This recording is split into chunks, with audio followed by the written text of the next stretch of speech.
It's time for Paleo Radio, only on Secular Media Network.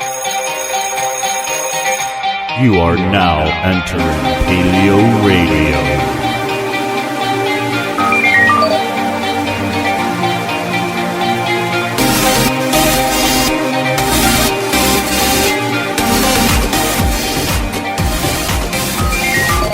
Welcome to Paleo Radio with your host, Jeremiah-Bannister and Joe Elder. Totally had to stop myself from breakdancing just now. This is Jeremiah-Bannister. And I'm Joe Elder. And you're listening to the epic, legendary, fantastic Paleo Radio Show, broadcasting here in Grand Rapids with snow outside, Joe. Yes, it's snowing again. So how about that, global warming alarmists? It's over. The debate, Joe, is done. Yeah, I'm going to Imhoff it. Let me go make a snowball and prove my point. It's snowing around Thanksgiving. Never happened before. Yeah. Oh, lovely, man. We've got a fantastic show for everybody, but we had a great week, too. Yeah, you had a fantastic week. You have to tell everybody about what you were doing. I did. I actually called, and we kind of had some difficulties on the phone. Battle Creek, you totally suck. It's true. It's a fact. Go look it up on Wikipedia. It says so. But if you're driving through, don't call the show and think it's not going to get dropped. It's going to happen, period. Yeah. So we're trying to explain it. Had a difficult time. But what happened is last week, I wasn't on the show. You hosted it solo. My man. Fantastic job, by the way. Thank you. And because my family was invited by Make-A-Wish, Michigan, to talk about Sammy's Wish to the people at the 2016 Wish Ball, which is the single biggest event of the year for them. It's where they announce ambassadors of the year, for example. This year there were 4 boys who have the same deadly disease. They're all brothers. It's all the kids in this family. It's only boys. It was an amazing story about them and the strength that they have. They were there. Howie Mandel was there. I'm not going to go into his routine. He made some Jew jokes. Wow. Just saying. Yeah, at the Make-A-Wish ball. He talked about some pretty risky things. But Howie Mandel, it was very, man, I'm telling you. You just never know. I was blown away. So he was there, and I got to speak about it. And so there's some pictures up there of the event, and MGM Grand, which is where it was located in Detroit. Beautiful place. MGM is working with Make-A-Wish to edit the video footage from that night, as well as photographs that they had, professional photographers going around. And they're going to share them with me so that I can share them on Facebook at facebook.com/jeremiah.bannister. Yeah, but man, what a great weekend. And on top of that, we have some great topics. We're going to kick in with the Vox article. It says, its research says there are ways to reduce racial bias. Calling people racist isn't one of them. That's just one of the many topics we have. And we talked about something similar to that, talking about fascism months ago. Yes, and how to deal with it. Identity, this is a controversial one. I've seen many different takes from people kind of within our circle. And it's called The End of Identity Liberalism. It's a piece over at the New York Times. Yeah, and we have plenty to talk about that one. Maybe calling it a little too early. And then from hate speech to fake news, the content crisis facing Mark Zuckerberg and Facebook. Yes, and that's a huge deal. I mean, this is the sort of censorship we're talking about. Yes. But we're also talking public-private issues and whether or not a private organization can do that, or if they're beholden to the idea that anybody can say anything on their platform. What do you do? Or monopolistic control of it. Whole bunch of fun. We will not, though, be talking about spirit cooking, Joe. Yeah, we will not in any way talk about spirit cooking. Or pedo pizza. That's just not happening. It's not happening at all. Yeah. And this isn't letting people know that we're not going to talk about those sort of things, like later, spirit cooking. Yeah, in the future. Oh my gosh! Look it up, please. All right, just go look it up. It's a hashtag. Apparently, it's trending today. So you got to go check it out. All right. Research says that there are ways to reduce racial bias. Calling people racist isn't one of them. The challenge for anti-racists looking for solutions in Trump's America. This is by, and I'm just going to say it's German Lopez, because German Lopez just sounds like I'm telling a joke. Probably Herman. It might be Herman. Yes. Yes, let's just call it that. Herman Lopez. Okay. And I'm sincerely apologetic. I was trying to do the right thing. All right, Vox.com. All right, 2016, researchers stumbled on a radical tactic for reducing another person's bigotry. A frank, brief conversation. And, we've talked about this, actually. Yeah. I think, is this specific one about, we've referenced it. I know I have in shows even before this, but where it's about the proximity issue. If you don't know a gay person, for example, and in the 90s, this was actually this was a big deal. Most people just simply didn't know a lot of gay people. It wasn't part of the narrative. My So-Called Life was a big deal because it made a gay person really integral as a central part of the story, and people identified. And they said if you have a conversation about these issues and you can break it down in a personal way, right, that doesn't get up all of these defense mechanisms, that what you'll see is that even months away from that impression that was kind of left with them, that remains. Yes. And I think it just plays into Jeremiah and I both are in communication. That's what our degrees were in. And what that involves is what messaging is and how people receive the messages. And there's ways of using rhetoric that gets people into a defensive mode or gets people into a mode where they're accepting of the information. And, hey, there's a time to draw swords for both. But if we're in the game of, I think that there is implicit racial bias that still exists heavily in America today. But the question is, how do you tackle that? What do you do? How do you go about convincing people? And it's not just convincing people they're entirely wrong, but trying to understand them from a certain point of view, listening to their argument, and countering the argument in a way that they can accept it. And if you throw just you're racist out there, you're not producing change. I think it feels good. I think it's that good feeling you get when it's like, hey, man, I told this guy he was racist the other day because he was being a racist. And everyone who understands that concept nods their head. And that's great. But that man himself his behavior is not going to change at all. And that's what we're trying to talk about. Yes. Yeah, he thinks you're a jerk. This actually has to do with the canvassers. This was in voters in South Florida who could be trans or not, asked the voters to simply put themselves in the shoes of trans people to understand their problems through a 10-minute non-confrontational conversation. The hope was that the brief discussion could lead people to reevaluate their biases. The trial found not only that voters' anti-trans attitudes declined, but that they remained lower 3 months later, like I was saying, showing an enduring result. And those voters' support for laws that protect trans people from discrimination increased, even when they were presented with counter-arguments for such laws. Yes. And so the question then comes up, how can we reduce other kinds of prejudice, right? Like racism, for example, or anything to do with this. The canvassing study provides a model for anti-trans attitudes, but it can be applied to other kinds of bigotry, such as racism, that might be more entrenched in the U.S. It's a good question. Yeah. Yes. And even if we do embrace the canvassing model or something similar, how can we ensure that the conversations don't lead to a backlash? The kind of defensive posturing and denial of racism that might lead even more people to support candidates this person asked, like Donald Trump. Yeah. Well, I think when they talk about exposure, that's the biggest one. I mean, we know that tribalism exists and is very extensive in humans, just human beings in general. We like to group up in certain ways. And if you have someone who just knows that there's someone in their tribe, quote unquote, if we're talking about America, if people are actually exposed to people of different races and ethnicities, different gender conformities, different sexuality, all of that, if you run into people that are in those minority groups, they personalize the situation in a way that you can't avoid. What made Dick Cheney go soft on gay marriage? He has a relative who's gay. Mm-hmm. That's wow, shock horror, right? It happens all the time. It's the proximity. Yeah, it happens all the time. It's entirely proximity. I mean, I've seen over the since My So-Called Life, it's interesting that so many people who may have been against LGBT people and all of a sudden started watching My So-Called Life, because maybe they liked the girl or the guy on the show or whatever reason. It was a fantastic program. To watch it, and all of a sudden, due to identifying in a story and saying, that person is human. Like it's not a caricature. It's not a cookie cutter thing of this wrapped up in prejudices and everything like that.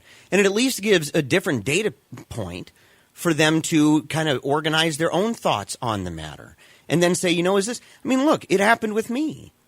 My proximity to J.D. Sullivan, who forever changed my life, right? Yes. To say, here is somebody who just never made it a big thing. And in fact, I became friends with him for a whole bunch of different reasons. Would have never even known. Yes. And then to sit there and say, well, this is how I learned about it. Say the impact it had on me, because it forced me into a place where I had to reevaluate and look at all my other friends and say, how many friends do I actually have? Turns out I was living kind of an interesting life, being a guy who wanted to stone gay people, advocated for the idea that gets put into law, and at the same time I'm completely surrounded by gays and lesbians and bisexuals and people I had no idea were living that way, and that loved that way, and that I had to step back and say, number one, my gaydar is like the worst ever. I mean, I thought I was some magician with this idea that I just really knew them. I could spot them from a mile away, that kind of crap. But then, to say, are they bad? Proximity matters. Even just gentle discussions where people are kind of forced to say, wow, man, that actually made me think a little differently, because I guess I never really thought of it that way, but it makes some sense. Yeah. Well, I think it makes people more complex when you get to know somebody. It makes the situation more complex, which is basically what I think it boils down to. Most people in general want to do the least amount of thinking for the most results. It's just our nature. And I think a lot of people look at things and say, it would be way easier if this is more of a black and white issue. If I think all people that are in this certain group behave this certain way, it makes it very easy for me to make a decision on how you deal with them, or whatever that idea is, right? But when you know people that are in those groups that are much more socially complex because they're human beings, and they act the way that you would assume they would act because, again, they're human beings, I think it surprises some people, but that's how you do it. You humanize a situation. And I think in the situation that we're in today, with the president we have today, you have to be open to letting people say things that are very offensive. But your response, of course it's offensive, because honestly, and maybe this sounds a little bit condescending, but they don't know any better. So if they don't know any better and you do, why not use that opportunity to actually make some change in the person's ideas instead of just offshooting it with the name calling, the rigmarole? Oh, you're such a misogynistic bigot, which of course the person is. I'm not denying that. The person could obviously be a misogynistic bigot about what they're saying, but you have to explain it in a way that makes them understand it, so hopefully they don't go walking around saying it again. And I think a lot of the people doing the explaining should check out, somebody mentioned in the article that we've mentioned on the show. I said I heard a really great interview with a person named Arlie Hochschild, a sociologist and author of Strangers in Their Own Land. I mentioned this, that I heard a really great interview where somebody from Berkeley ended up going to Trump land and interviewing people and getting to know them, and the takeaways, I'm telling you, folks, they surprise you. Give us a call, 616-656-1680. We'll be right back with our first caller right after this. Love Paleo Radio? Join the club. Support our work by visiting patreon.com/Paleo Radio today.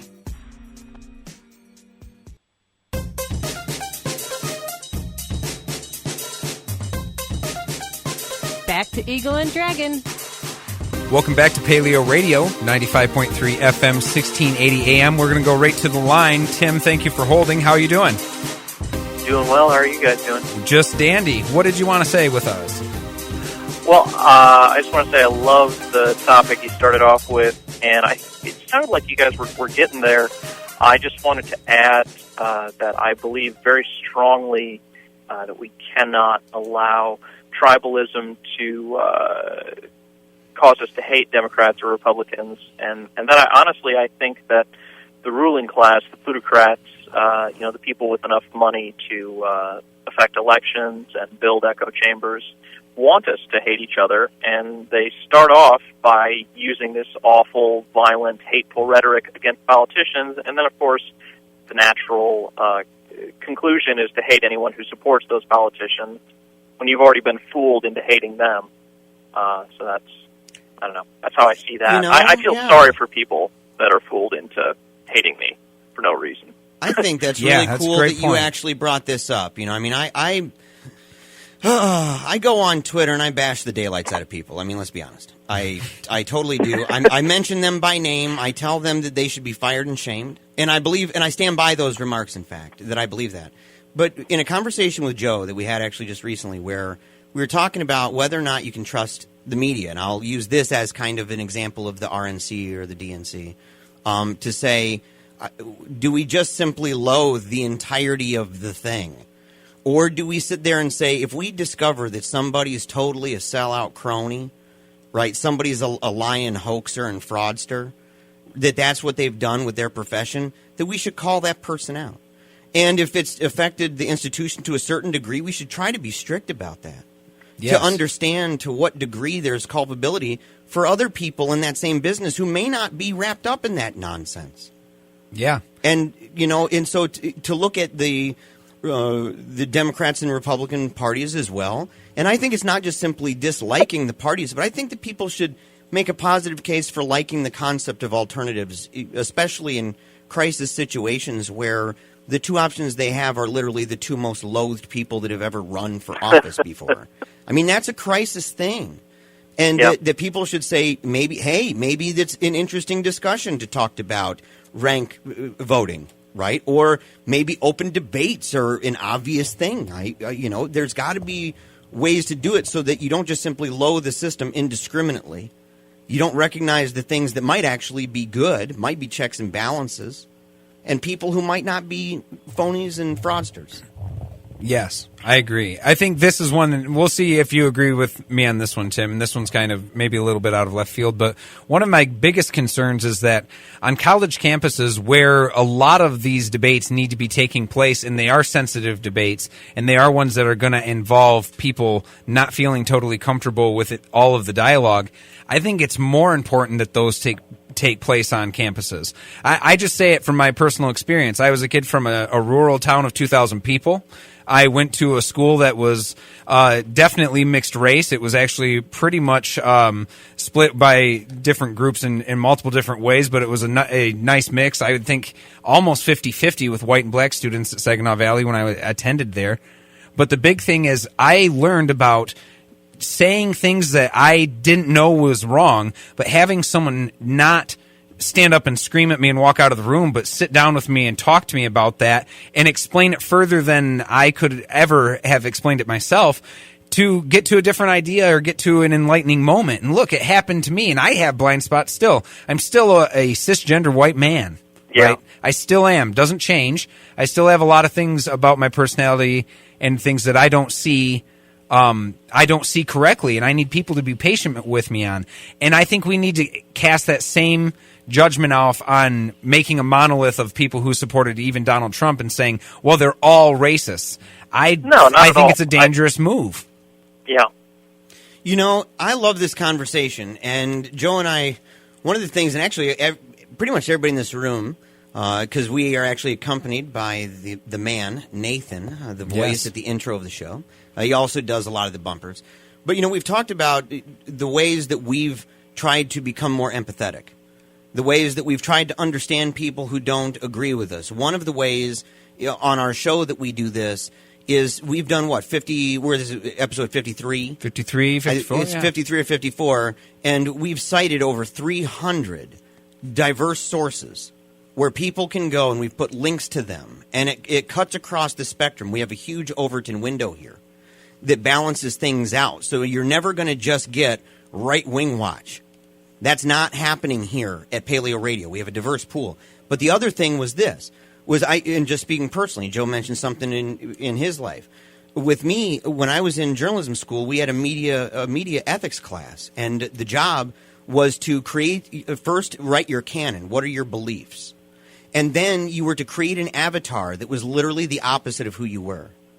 And my name was Rudolph. I was Rudolph Nietzsche, because at the time I was a Christian. I was a really traditional Catholic. So I was an atheist in my avatar.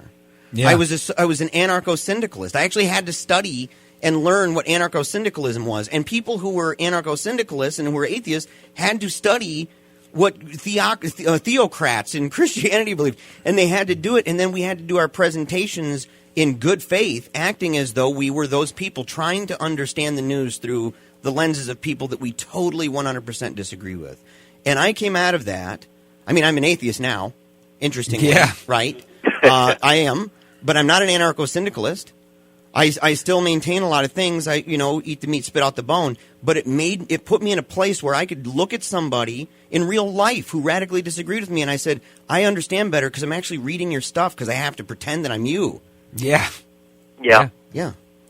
What do you? And I think people. Oh, go ahead. No, you go ahead, Tim. I'd like to hear what you have to say. Well, I think I agree with pretty much everything you guys just said, and I think any forum in which we can have exercises or conversations like that, there's something happening out on the West Coast. I don't know if it's happening all over the country, where people are intentionally setting up these dinner parties, 12 people, and 6 of them have to be people who voted for Hillary, and 6 of them have to be people who voted for Trump, and they all try to get together and have a civil conversation and just understand one another. Wow, that's an interesting idea. I think it's a constructive one. I really do, and I think it can produce fireworks as well. But see, that's the point of differing opinions. But there's got to be an area, the central community area where people broadcast their ideas. Of course, it gets a little touchy when people say this idea doesn't belong in the realm of good ideas in the marketplace. But that doesn't mean people need to be absolutely violent or absolutely say that the market itself shouldn't exist. That it's not everyone's idea is equally valid no matter what it is. That is danger world for me. Right. So I think it's a great idea, Tim. It reminds me, that idea. Numerous people have done studies into divides, right, and into the kind of disagreement that we have and the siloing effects that we have. And they've tried to propose, many of these people have tried to propose ideas that could bring our leaders together in proximity. And one of the things that they used to do in this country, in fact, it was a longstanding tradition, if I remember correctly, was that Republicans and Democrats, people across the aisle, that they would periodically, in fact, frequently, have picnics and dinners, and they would have events with each other, that it forced them into places where they had to literally sit at tables and break bread and drink with people across the aisle, and that kind of faded away. And that now they don't do these things, and really rarely ever do they do it. They do it. I remember the softball game that they had. You had hilarious pictures of Rand Paul at the softball game. At the Rand, yes, it's great. And you have Obama in the back. I don't know, I forget how it worked out, but there was something really hilarious with that. You got to go check it out. A bunch of GIFs and memes. But those are suggestions of getting, in Heidian terms, getting those elephants close in proximity to each other. Yeah, and this is not a kumbaya song. Obviously, there's things where people are going to disagree and not come to terms on it. And that's going to happen too. But we would all be better off in society to try to be more like Antonin Scalia was with Ruth Bader Ginsburg, and what their relationship was like, where they vehemently disagreed on many levels politically, but they also had a lot of interests outside of politics that they enjoyed together. And I think you can do that on many, many levels. It's just in terms of how you communicate with others and how you get your messaging across. And look, we can make it as a choice. This sounds really old school, but my dad would always say, who can you control? Only yourself. We can have inclusive language, or we can have exclusive language. That is an absolute choice that we make every day when we go out into the world or onto our social media about how we're going to share our ideas. It's simply a choice of making that. And you're asking others to make it too. And don't get me wrong, there will be plenty that won't. But it's not getting hung up on the group. It's talking about how this whole thing moves forward in a way that's constructive. And there will be areas and just looking at Donald Trump's presidency myself, there will be many areas that I strongly disagree. I mean, at a level that I may actually get outside of my house and protest it. There's also many things that I think he may introduce that have to do with the working class that I hope he told the truth on. And I agree with what Bernie Sanders said about a couple points of things he introduced that he hopes he succeeds with. We're going to see, but it always sticks tried and true. Praise where praise is due, and criticism where criticism is due. And it still doesn't matter about the party or the affiliation. This whole conversation is literally massive because it is the heartbeat of Marshall McLuhan's prophecy, right? This media theorist who says there's going to be a retribalization of man. because electric speed and sharing of information and visibility, the scandals that will come from transparency that will increase, and all of these things. And at the core of retribalization is to say, on what grounds are our alliances formed? On what is the totems now? What are they? What are the things, the maypole that we can go around as a moral community that says, who am I able to surround myself with? Mm-hmm. When you say, I don't allow that in my social circle at all. If you believe these things, you're banned, you're done, you're finished, you're this, you're that. There's your tribal lines. Yeah. There's where you are. But that's the exact conversation that's at the heart of the retribalization of man that comes as a result of electric speed. And at the heart of this entire election is the change in media that took place with things like Twitter and alternative media that all of a sudden rose to an occasion where mainstream their numbers suck compared to that. Right? Yes. It's at the heart of this. It's at the heart of independents saying, I don't really know if I want to go with this party or that party. I kind of like this other thing. At the heart of that is, who do I surround myself with? Yes, and when you're talking about the central location of morality, that's an important thing for our country. And the thing is, you can do that in a multicultural society. You can do that in a multi-ethnic, democratic society. It takes work. It's going against the human condition. It works against tribalism, which is evolutionary. But we can do it. It's all a matter of if we're going to be inclusive or exclusive.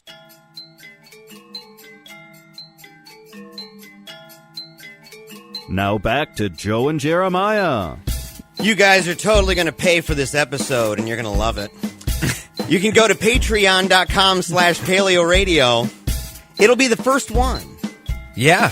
It will be. Yes, yeah. It will. And we want to thank everybody. Again, this is what we're doing with our Patreon account. The whole idea is that we always want to have free content for everyone. We want it to be free. You can always come and check out every episode that we have. We upload it for free onto the Patreon website. But if you really like what we do and you support our cause and what we're after, we ask that you donate to the show. And we will never, ever solicit you constantly about it. You can always be that person that listens to our content for free. We love everyone who just cares about it enough to listen about it and share different ideas. But if you want to contribute to the show and what we do, you can always go to patreon.com/PaleoRadio. And that's why you'll love it. That's why you'll love it. Because you love the program. It provides a platform for well-rounded criticism and praise, a willingness to say, here's our sources, check them out for yourself. If you disagree, provide us sources, and we will fit it into our ideas on how things are playing out. Yes. That's transparent.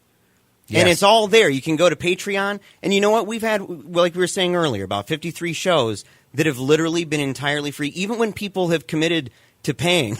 Like, they've still been free. And so now we're at a place where we're beginning to move forward with really cool things. And actually over the next couple months, there's going to be some big decisions that have to be made. And things, and big game changers, folks. Big ones. And so we've got a ton of great stuff. And speaking of great stuff and a ton of great stuff, you have to check out our Facebook page. I mean, it's got so many good little gems, doesn't it? It does. You are hilarious, Joe. Thank you. You are a hilarious man. You shared this week, I'm looking at it right now, it's an AJ Plus, and it says, if you want to talk about not being PC, you have to be able to take a joke. This is for you, alt-righties. And it's a White Noise. White Noise, a collector's album of music for the alt-right. That is, takes basic songs that we all know, like Wonderwall, and changes it to Border Wall and Hillary Killery, shilling in the name of. It's a nice, funny little jab at the alt-righties. Then we also mixed in with some liberal elitism as well with a Dylan Marin video. You did over at seriously.tv. It's hilarious. He unpacks his liberal bias. And it's an admission. It's a humorous one. But he's saying this is a thing, and he even pulls himself out of the box. I'll tell you, it's interesting. And we have Jon Stewart slamming liberal hypocrisy for branding Donald Trump voters racist, and that's an interesting video to watch. We have literally so many good things. The last thing I'll say about the Facebook page, and you got to go follow it and set it to see first, and that way you never miss out, because Facebook sucks in that way. It just does. It's totally lame. You know what it is. Yeah, it's lame stream media, Joe. It's what it is. But we have another one on here where we shared, and we're not going to talk about it, but people are welcome to call, about the reaction to Trump's election victory, where there were certain universities, prominent ones in fact, that opened up the campus to grieving and talking about things like blowing bubbles, support dogs, playing with Play-Doh, this kind of a thing. And some of our listeners and some of the people took it to simply say, well, boy, this is really blaming a victim. And we said, put it up there for debate and discussion. And that way, we'd be interested to know more in the methods that go behind this psychologically and stuff. And that's the thing is, and saying it with a wink and a smile wouldn't be right, but saying it quite seriously and saying, is psychologically, where are the studies that show that this is constructive? Like, this actually is stress reducing, yes, but I mean, in terms of like constructive to the level that I think people are giving it credence to, I'd like to see the studies. Hey, and I shared the profile of the woman who put together the one for University of Michigan. She was going to be the facilitator. And it talks about the schools of psychological thought that she relied on in order to do this, including indigenous mental health practices and things like that. I'm interested to know more about that. But that's the whole shtick. There's Paleo Radio in some. It's hilarious, it's engaging, and it's inviting to say, why don't you come on board and take part in the conversation? It's a work in progress. That's right. And again, you guys can take part in this conversation. 616-656-1680 to call in. We're going to get to the next article here. Going to probably jump around on it because we have another article afterwards that we want to focus most of our time on. But this is from the New York Times. It's an op-ed, and it is written by Mark Lilia, The End of Identity Liberalism. And he writes, "It is a truism that America has become a more diverse country. It is also a beautiful thing to watch. Visitors from other countries, particularly those having trouble incorporating different ethnic groups and faiths, are amazed that we managed to pull it off. Not perfectly, of course, but certainly better than any European or Asian nation today. And it's an extraordinary success story." And that's true. That is extremely true, and we need to consider that. As much as we look at Europe and say, yes, they are very diverse, they are very culturally diverse, they have a lot of different things. In terms of incorporating different ethnic groups, the United States is the leader in that, even in conditions as bad as they are or perceived as bad as they are right now. Yes, and there's something to be said about that. There's credit to be given, and say it's not just simply the worst place in the universe. In fact, we can find a lot of places that are far more white, and that their laws reflect this fact, and that people are not in positions to make serious changes. And in fact, that's one of the things when you talk about whether it's France, whether it's Germany, the kind of racial strife and tension that's going on for different reasons in those countries, and say America's not doing too terribly bad in that regard. And it's not to minimize the things that need serious work on it, but it's good to point it out. Yes, I think it is. Going back into the article, Lolo writes, "But how should this diversity shape our politics? The standard liberal answer is for nearly a generation, or has been for nearly a generation now, that we should become more aware and celebrate our differences, which is a splendid principle of moral protagony. But disastrous as a foundation for democratic politics in our ideological age." And I think he's right. It could be a disastrous idea that we celebrate everyone's differences all the time. In fact, there are people that have certain differences that need to be addressed. We can say that about, if we're looking at this in identity politics, we can say about white nationalist groups, there are plenty of things that are said that we need to address, we need to say is wrong, and that we don't adapt into our moral center. It's the same thing about different ethnic groups as well. I remember in the 90s, back when I was kind of an early troll on this stuff. I have videos back in the day talking about men's resource centers, and things like that, and saying the identity politics, and that was kind of early on in the identity politics game with all this stuff. But you look at it and you say, look at how fragmented it is now. Look at the intersectionality of it all, where identity groups become identity groups, become identity groups, become identity groups, almost ad infinitum. I mean, it is literally, it's hard to say where does the intersectionality end, and what do you do in situations where you have like an extreme minority position, kind of like the transgender Eskimo priestess. Like that is a super minority position in intersectionality. And so how does that play into it? And it's broken into all these pieces, and these pieces end up having tension and strife between themselves even. Yes. On yeah, certain issues, and pretty strong at times. Yeah. And I think identity politics has a place in the political spectrum. It's not a zero-sum game, and it shouldn't be. But identity politics does have a place for people whose voices are not being concerned, and they do not have a serious outlet to use. And you can use it there, but it can only swing as far as you can go without hitting someone else in the nose, just like anything else. And if you play identity politics through and through and you say this is how the game works, in a way what you're telling people is that truth is indicative of the person who says it just as much as it is what's being said. Like African science. That's a scary thing. Yes. Like African science. Yes, like saying there's Indian chemistry. Yeah. It makes it for an interesting debate that I think is very hard to argue, especially when we make it a zero-sum game. My true opinion is we should be playing more idea politics on a grand scale, and identity politics must be played with people whose voices aren't heard. And, it's a messy game to be sorting through, but that's the responsibility of engaging in politics. And I know this is difficult, but if you look at identity politics, and I know I might get flack for saying this, but if you have identity politics, let's say, for women causes, and that's the identity, and you're saying that what the beliefs are within that identity movement are the beliefs representative of the whole, and you say, in this case, over 40-some-odd% of women voted for Donald Trump. So that the idea that movement represents the identity movement would represent the entirety even of that one demographic. And that might be the most stunning of them all. Of them, because you don't have as significant of a number of people who are Hispanic, even though he got more than previous Republicans. It's nothing to call home to mom about. Yeah, and it doesn't necessarily put too much of a chink in the armor that says that for let's say African Americans, the vast majority of them did not vote for him. So in that sense, maybe that identity group would be more accurate in saying that their identity is a good reflection of a significant number of people within that whole identity group in society. Yeah, and I think that when you have that group that says we are so unrepresented by that presidency that they vote in those numbers, that does mean that there's going to be work.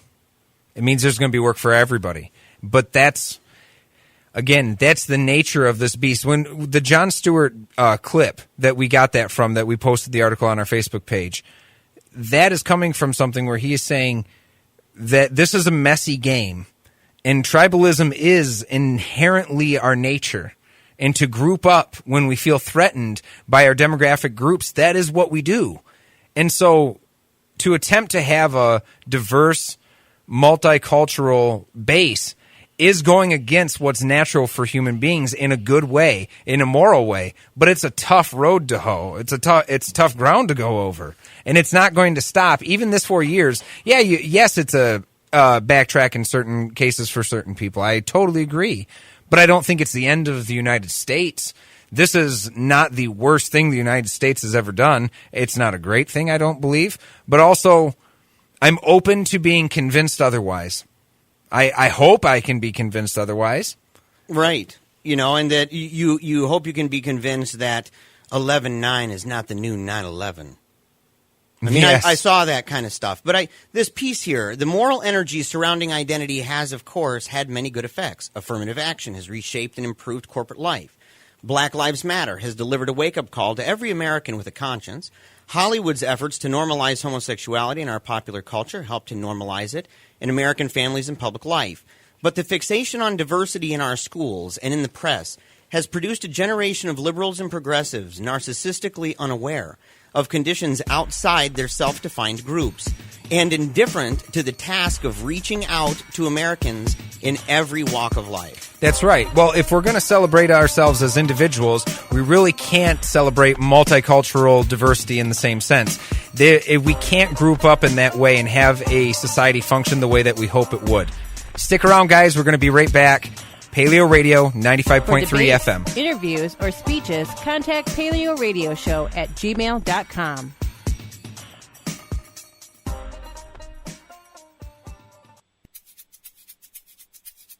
You love to hate 'em, you hate to love 'em. You just can't get enough of 'em, you sick freaks. Paleo Radio's on the air. Welcome back to Paleo Radio, live here in studio, 95.3 FM, 1680 AM. And as always, guys, you can call into the show, 616-616-656. And speaking of... Yeah, 616-656-1680. That's the number, 616-656-1680. And listen, we got a phone call right now. I love this. We got a call from Wisconsin, listening by phone app. It's Evan. Welcome to Paleo Radio, my friend. Hello, Jeremiah. Yeah, hello. Hello, Joe. Hi, Evan. How are you? I'm doing all right. How about you guys? Not too bad. What did you want to share with us today? Well, I was, and me and Jeremiah have talked about this before, about the identity politics thing. And I really think that one of the things that I was hoping for after Donald Trump was elected is that the left would sort of get together and have it sort of be the end of identity politics because of how destructive it can be internally within the left. But it seems like that has just gotten even worse now, with people sort of making a triage of what group is going to be affected most by a Trump presidency, and anybody who's not part of that group can't say it's okay or can't say don't protest. And it seems like it's just going to get worse. Yeah, Evan, I think you hit the nail on the head. And this is why, if people are wondering why have Joe and Jeremiah decided to dedicate almost an entire episode to critiquing a lot of things on the left, that's exactly why, is because this is getting to a fever pitch. And I know that right after an election it always does, but I really hope that people kind of come to their senses in the sense of, if we stay in two different monoliths like this and we keep building up higher and higher, it's going to be harder to break down in the future. And I think you're hitting the nail on the head in the sense of the pulse of this thing is quickening, and the pace of it's quickening. And it's something that is very important to be discussing right here and right now. Retribalization. I just got to say it a bazillion times. Retribalization, everybody. Because that is the core of this conversation. What do we do moving forward? What do we do when the identity groups weren't enough, or that we didn't even get enough of the identity groups that we thought were in the bag? What do we do? And you have to have sober minds who are able to do an honest diagnosis. In fact, I would say they need to be as honest in their diagnosis of what went wrong in election 2016 from their perspective as the group that put together the Pied Piper memos for Hillary were in diagnosing just how terrible her candidacy would be. I mean, that was an admission that they made. They were very frank.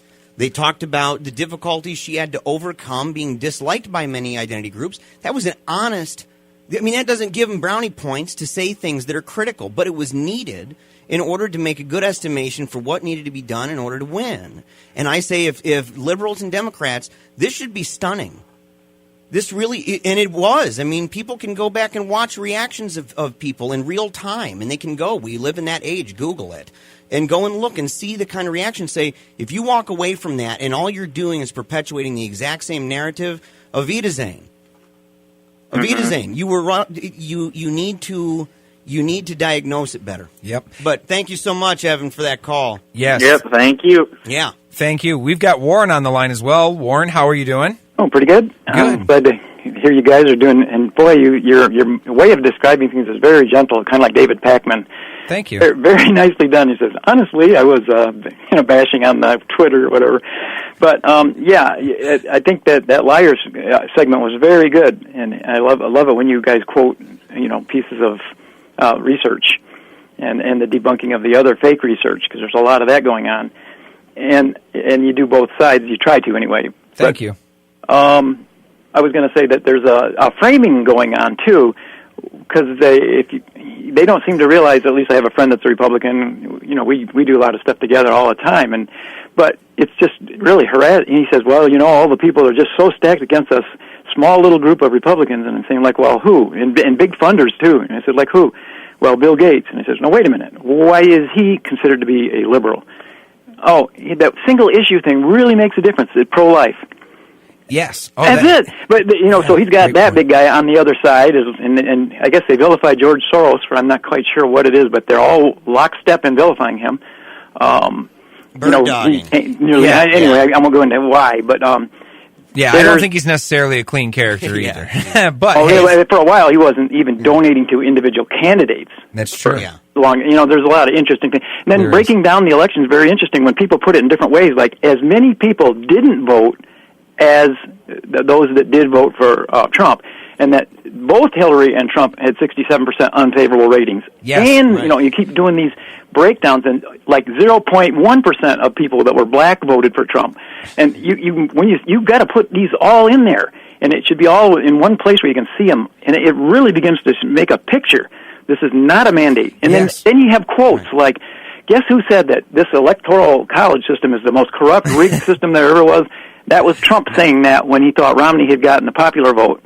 Right. And the other person. So, you got to put those quotes right there, and I do. But here's the thing, you guys, I hate to say you guys, but this station, and they were talking for a while, and I think even Nader's show had it, but we should get a panel together to, sort of detect which people are actually sociopathic or pathological or liars or whatever. And they would say, or even able to reason properly. And it says, for instance, deniers, there's climate deniers and so forth. But there's another denier system, which is, I'm not hearing it ever again. They were talking about, these people are destroying public safety by, like Jenny McCarthy and her husband, Jim Carrey, because they keep claiming that there is a causal relationship between the MMR vaccine. Yes. Well, now it's out. There's a fraud. There's a whistleblower there. They can't fire him because they don't want him to go out on the circuit talking about it. He can't talk about stuff while he's still employed there. Yes. Warren, I don't mean to cut you off too quickly. But that's one of the things you're using it as a litmus test. Please share that article on our Paleo Radio page. I'd like to read through that, too. Oh, just look at the VAXXED that was there at the Robert De Niro, it's like a Sundance Festival. I just looked at it. It's at the library. You just get the back tape. Oh, it's completely perfect documentary.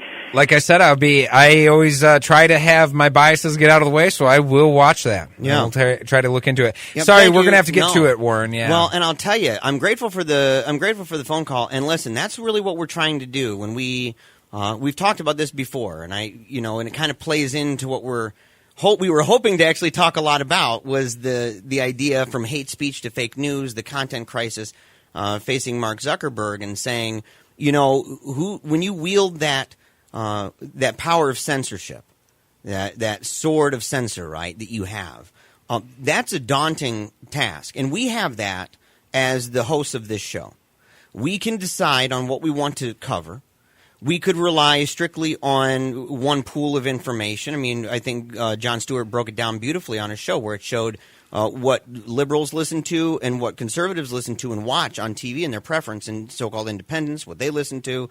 And it was so different from each other, and that they rely only on the sources within their pool and within their silo. And we have the right. We could do that, too. We could literally censor things that kind of humanize people we disagree with. We could do that.